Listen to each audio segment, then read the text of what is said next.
বন্ধুরা, আমি এই মুহূর্তে এমন একটি দেশ নিয়ে কথা বলছি যে দেশটি সম্পর্কে আপনারা খুব কম জানেন, কারণ এই দেশটি অনেক বিখ্যাত কোনো দেশ না। তবে এর ইতিহাস ঐতিহ্য অবশ্যই বিখ্যাত। তবে এই মুহূর্তে মরক্কোকে সবাই চিনে। আপনার নামটি শুনে বুঝতে পেরেছেন, কারণ এবারের বিশ্বকাপে 2022-এর বিশ্বকাপে মরক্কোর ফুটবল নৈপুণ্য সবাইকে মোহিত করেছে।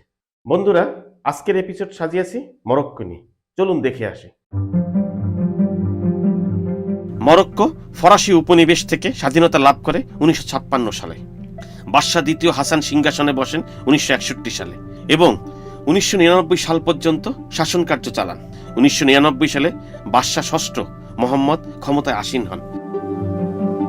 সাহারা মরুভূমির দেশ মরক্কোর রাজধানী রাবাত। এটি আটলান্টিক মহাসাগরের তীরবর্তী অঞ্চল জুড়ে এবং উত্তরে ভূমধ্য মহাসাগরের জিব্রাল্টার প্রণালী পর্যন্ত বিস্তৃত।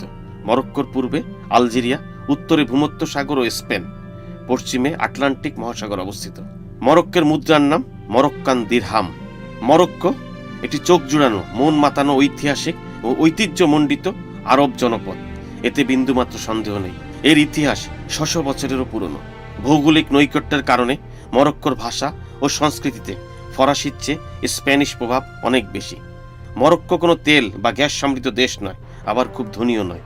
তথাপি এখানে কেউ মাটির ঘরে থাকে না, বা কুড়ে ঘরেও থাকে না, বা টিনের ঘরেও থাকে না। সবাই পাকা দালানের বাসিন্দা। ঘরগুলো সব সাদা রঙের। দূর থেকে মরক্কো শহরকে দেখলে মনে হয় সাদা কংক্রিটের চাদরে ঢাকা পাহাড়, যেন এক বিশাল তাঁবু। মরক্কো কোনো গণতান্ত্রিক দেশ নয়। এখানকার শাসনভার রাজার হাতে। এই রাজ পরিবারে রয়েছে শত শত বছরের বাদশাহী ঐতিহ্য। রাজতন্ত্র হলেও সে দেশের শাসক স্বৈরতান্ত্রিক নয়, জনগণ নির্যাতিত নয়। মরক্কো রাজার সমালোচনা করলেও কোনো গোয়েন্দা পিছনে লাগে না, পুলিশ তাড়া করে না। এই নগরের পাহাড়ের মাটি সাদা, পাথর সাদা, দালান কোঠাও সাদা, এবং সাদা মনের মানুষ এই মরক্কোতে বাস করে।